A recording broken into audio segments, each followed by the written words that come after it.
Hi guys, good morning from गोसाइकुण्डा। ल यो चाहिँ बिहानको 6 बजेको view.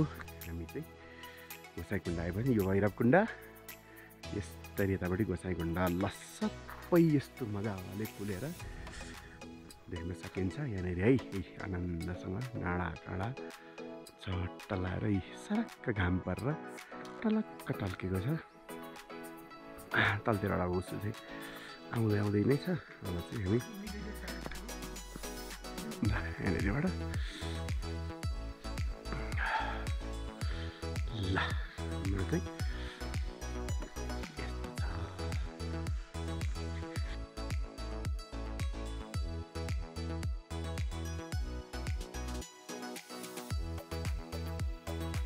Hello guys, good morning from Gosaikunda. ल जय होस्। ल अगाडि बढाउँछ टोलीको जय शम्भु। सरक्क नि चट्ट खुलेको छ।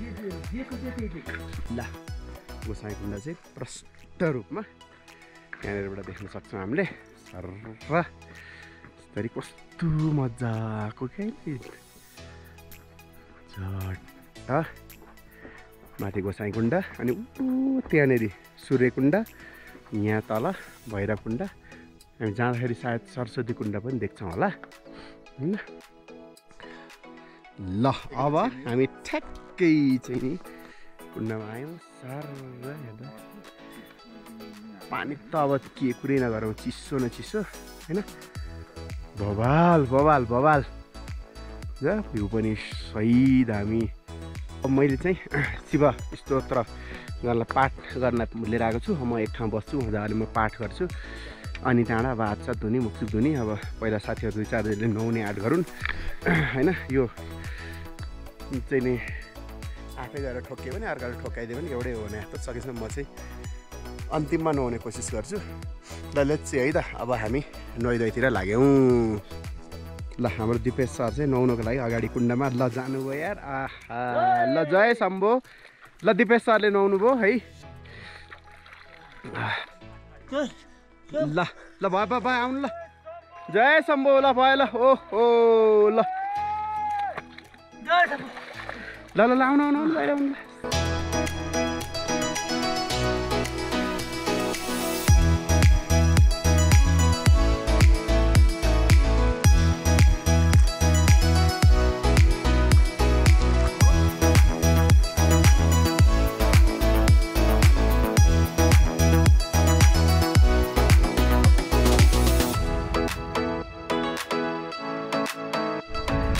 ल है त अब हाम्रो गोसाइकुण्डाको यात्रा चाहिँ सकिएर नुहाइधुवाइ गरेर पाठ पूजा गरेर होइन अब हामी चाहिँ सर्व अब हामी लौरी विनायकतिर झर्छौँ। यहाँनिरबाट यो देखेको छ नि यो बाटोबाट यसरी यहाँबाट जान्छ सूर्यकुण्डा। अब हामी चाहिँ जान सकेनौँ होइन। हामीले कपडा पनि त्यो अनुसारको ल्याएनौँ। हामी खासमा यस्तो हिउँ पर्ला यस्तो चिसो होला भन्ने एक्सपेक्टेसनै भएन। त्यहाँ चाहिँ धेरै नै चिसो रहेछ। हिजोको हिउँले गएको मान्छेहरू पनि आधा बाटो पुगेर फर्किनु भएको रहेछ। जान सक्ने अवस्था छैन, नजानु भन्दा नि भन्नुभयो। यहाँ तै पनि गइदिउँ भनेको तपाईँहरूको लुगाले चाहिँ हुँदैन, तपाईँहरूको जुत्ताले हुँदैन, नजानु भनेर भन्नुभयो। तर हामी चाहिँ अब सूर्यकुण्डा चाहिँ जान सकेनौँ। हिउँ सुहाएर अब चेक्यो धन्न हामी उठेर गरेर टाइममै गरेछौँ। यो अहिले यो 6:30 हुँदैछ होइन। ल डाक्यो अब सिद्धियो। फेरि अन्धकार हिजोको जस्तै कहाँबाट आएको, कताबाट आएको, किन आएको, के का लागि आएको सुरु भइहाल्यो। ल अब हाम्रो चाहिँ रुम यस्तो थियो होइन, यस्तो थियो ट्याक्क लाएर अनि हामीले डबल सिरोपहरू मागेर होइन टाटो पारेर। ल यो चाहिँ डिलक्स रुम थियो हाम्रो चाहिँ। यो मेरो बेड। मलाई चाहिँ उनीहरू 3 जना सुत्दा तातो हुन्छ न, उनीहरू मिलेर सुतिहालेँ। मलाई एक्लो पार्दै म खुच्छु त परेको बिचरा त्यसरी सुतेँ। हाम्रो ब्याग प्याक भइहाल्यो। ल यो चाहिँ भैरवकुण्डा है, टक्क लाएर यस्तो चट्ट परेको भैरवकुण्डा सारा है देखिन्छ। अब हाम्रो चाहिँ गोसाइकुण्डा चाहिँ टक्क ल जय प्रभु भनेर यहाँनिरबाट चाहिँ अब अगाडि भनेको हाम्रो यात्रा लौरीबिना अनि त्यो पछाडि चन्दनबारीसम्मको हुन्छ। सो रमाइलो छ। ल सर्ट लगाएर यो चाहिँ भैरवकुण्ड है। ल यहाँ देखेको चाहिँ सरस्वती कुण्ड होइन। अनि यहाँबाट माथि गइसकेपछि अनि हामीले जुन भैरवकुण्ड गोसाइँकुण्ड देखाएको थियौँ। सो यहाँनिर चाहिँ सरस्वती कुण्ड पनि देखियो होला हात चाहिँ। अब हिजो चाहिँ त्यो उसले गर्दा केही नै देखिएको थिएन, आज चाहिँ देखियो। ल कम मजा आउँछ यस्तो हेर्न।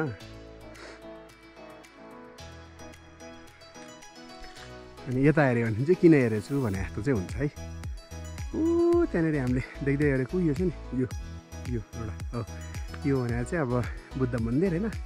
लौरी विनायकबाट ठ्याक्कै यहाँ सबभन्दा ठाडो उकालो पर्ने ठाउँ चाहिँ यो हो होइन। अनि फेरि अब आज पनि ढाक्यो भने चाहिँ खासै हामीले चाहिँ त्यस्तो नेचर इन्जोय गर्न चाहिँ पाएनौँ कि जतिखेर पनि भएको। अब अहिले चाहिँ अलिअलि घाम लाग्दैन धन्नै यस्तो बाटो रहेछ अनि थाहा हो। यो त बाटो कस्तो छ पनि थाहा भएन, के भन्यो के थाहा भएन होइन। चट्ट लाएर लाङटाङ सार देखियो। ल यो चाहिँ पोलाङपट्टि भन्नु रहेछ 3647 मिटर होइन। वे टु गोसाइँकुण्ड 5 to 5.5 भन्छ, तर ठ्याक्कै मिल्छ लगभग हामी ठ्याक्कै 5.5 मै पुगेको थियौँ। अब यहाँनिरबाट तल चाहिँ छोलनपाटी देखिन्छ होइन। अनि छोलनपाटीबाट हामी 1 घन्टा लौरी बिना त्यहाँ 3 घन्टा भने हामीलाई 4 घन्टा लागेको थियो टेन्टेटिभ। स्लो वकर पनि पुग्छ त्यतिसम्म चाहिँ ठिक छ बाटो रमाइलो। आज चाहिँ देखियो, हिजो चाहिँ हामीले केही देखेको थिएन। 10:45 भयो होइन। मजाले छोलनपाटी आइपुग्यौँ। यहाँनिरबाट चाहिँ अब हामी लगभग 1 घन्टा पनि लाग्दैन हामीलाई चन्दनबारी पुग्न। चन्दनबारीबाट 3 घन्टामा हामी धुन्चे पुग्छौँ। अनि अबको यात्रा हाम्रो 4 घन्टा हामीलाई 11:12 बजे हामी धुन्चे पुगेर त्यहाँनिरको झरना सर्ना होइन। पुरै क्रिस्टल क्लियर वाटर छ, पोन्डहरू छ, त्यहाँ पौडी सौडी खेलेर अनि त्यहाँबाट हामी चाहिँ आज चिलसँग धुन्चे चाहिँ बस्छौँ। ल छोलनपाटी यो 3584 मिटर छ। We are at Cholanpati and you can see the beautiful moment over here. Hotel Langtang छ होइन। अनि त्यहाँबाट यो छ। अनि उहाँहरू चाहिँ यो चाहिँ एउटा टुरिस्ट एकदम ग्रुपकै टुरिस्ट हो। उहाँहरू पनि हिजो गोसाइँकुण्ड हुनुहुन्थ्यो। हिजो गोसाइँकुण्डबाट आज सायद स्ट्रेचिङमा योगा गर्दै हुनुहुन्छ होइन। रमाइलो छ। यहाँ चाहिँ इन्ट्री गरेर ओरेर होइन अनि जानुपर्छ। अब चाहिँ कस्तो राम्रो बाटो छ, आनन्दसँग सरर जाने होइन, यस्तो गर्ने छ। सो यस्तो खालको चाहिँ रमाइलो खालको मौसम छ। एनिवे ठुलो स्याप्रुबेसी पनि जाँदो रहेछ जुन चाहिँ 7.5 किलोमिटर रहेछ होइन। हामी चाहिँ धुन्चे जाने हो यसरी रहेछ सरर लाएर बाटो होइन। हाम्रो चाहिँ अलिकति आजको लगभग अब 1-1.5 घन्टाको हिँडाइ चाहिँ होइन हाम्रो अलिक इजी नै हुनेवाला छ आजको। अनि चाहिँ तलको ओह्रालो चाहिँ खत्रै ओह्रालो छ। ठिक छ मिलाएर अब हामी सरर जान्छौँ। ल okay bye bye Cholanpati that's it. अब चाहिँ यस्तो रमाइलो होइन। चट्ट यो पक्खारी हिउँले खाएर चाहिँ चट्ट बनेको होइन यस्तो छ। सरसर टक टक टक गर्दै झर्दै हुनुहुन्छ। ओ हेलो गाइज पनि छन् होइन। यस्तो खालको दिन्छ क्या रमाइलो क्या मौसम अलिअलि हुनेछ। ल दिपेश सर पनि आइपुग्नु भयो, आशिष सर पनि आइपुग्नु भयो। हामी एकदम सँगसँगै छौँ। टक टक टक लगाएर मजा छ। बाटोहरू भन्दा नि मजा छ। मेन कुरा भने त्यही हो, रमाइलो छ। ल धर्मद्वार यो चाहिँ 3507 मिटर। गोसाइँकुण्ड चाहिँ यहाँबाट 7 किलोमिटर छ, 6 घन्टा 30 मिनट लाग्छ होइन। धुन्चे पनि ठ्याक्कै 8 किलोमिटर छ, 6 घन्टा लाग्छ। अब हामी चाहिँ तल पर्खिरहेको छौँ धुन्चे। यहाँबाट हामीलाई अब 6 घन्टा भनेको छ, हामीलाई म्याक्सिमम् लाग्ने 2.5 घन्टादेखि 3 घन्टा लाग्छ हामीलाई चाहिँ। अब यो चाहिँ एकदमै हिँड्न नसक्नेहरूको लागि फोकस गरेर बनाउँदो रहेछ होइन। अब हामी चाहिँ लगभग अहिले हामी टेन्टेटिभ 3 घन्टामा धुन्चे पुग्छौँ। वन्डरफुल छ। हामी ट्याक्क लगाएर चन्दनबारी आइपुग्यौँ। बस्दै बस्दै रमाइलो गर्दै बिस्तारै सर आउँदा 12 बजे हामी चन्दनबारी आयौँ। सर आउनुहुन्छ, दिपेश सर आशिष सर आउँदै हुनुहुन्छ। मौसम त्यही क्लियरै हुने क्या हाम्रो। फोटो भिडियो चाहिँ राम्रो आउनै पाएन, कहीँ पनि राम्रो आउनु पाएन। अब उसु लागेर है।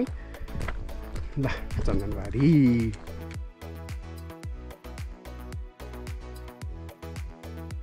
गुराँस सेतो गुराँस हैन अर्को रङको गुराँस चट्टा द्वार जस्तै बनेको छ वन्डरफुल छ ल वेलकम सनसेट भ्यू पोइन्ट हैन त चन्दनबारी सुवा विथ जेमन बेकरी एन्ड अट्याच बाथरुम यस्तो सुविधा चाहिँ छ चन्दनबारीमा नभएकै चाहिँ होइन यो पनि छ नै घोडाको सुविधा होइन वाइफाई सोइफाई सनसेट भ्यू पोइन्ट होइन 24 आवर्स यो यस्तो छ ल टक्क भएर घरमा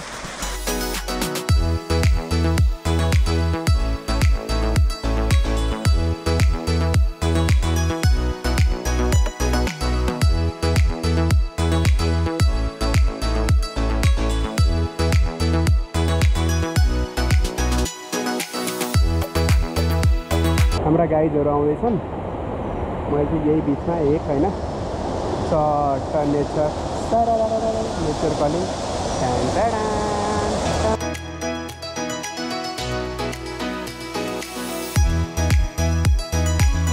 ल यो चाहिँ अब हामी तल आएर होइन ठ्याक्कै गोसाइँकुण्ड माथि चढ्ने ठाउँनिर एउटा जस्तो झर्ना रहेछ क्या झर्ना बसेर एकछिन पनि झर्दै कोही अब के गर्दैछन् कोही के गर्दैछन् होइन हाम्रो सकेर अनेक नाटक छ रमाइलो छ त्यो झर्ना मजाको रहेछ एकछिन हामी फ्रेस पनि भयौँ एकछिन हामी किचन पनि खेल्यौँ हेऱ्यौँ पनि सो यस्तो खालको चाहिँ झर्ना चाहिँ छ होइन त्यो लेखेको छ भरिया चाहिए त्यहाँ हाम्रो साथीहरू यस्तो छन् ल गोसाइँकुण्ड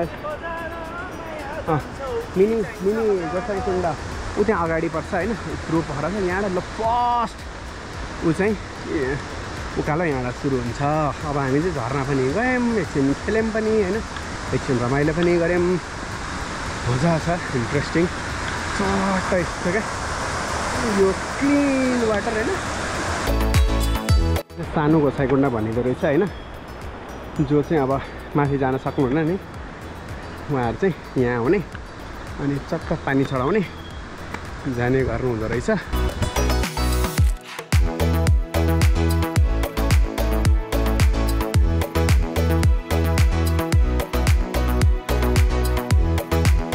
फर्स्टमा वेलकम आशिष दाई चिल पारामा छन् हेलो भन्दै दिपेश सर हेलो ल म सुमन थपलिया तपाईँहरूको रिपोर्टर गोसाइँकुण्ड टेलिभिजन ल फाइनल्ली हाम्रो गाडी यहाँ छ बसेको होटेल यस्तो गर्दै टाकटुक गरेर हामी गोसाइँकुण्डको यात्रा सफल पार्यौँ ल आशिष सर फाइनल्ली वेलकम टु धुन्चे ल फाइनल्ली वेलकम टु धुन्चे ल यसो गरेर चाहिँ हामी सबजना सकुशल आनन्दसँग मजाले धुन्चे आइपुग्यौँ ल म तपाईँहरूको साथमा छु रकन गोसाइँकुण्डको यात्रा पुरा भयो।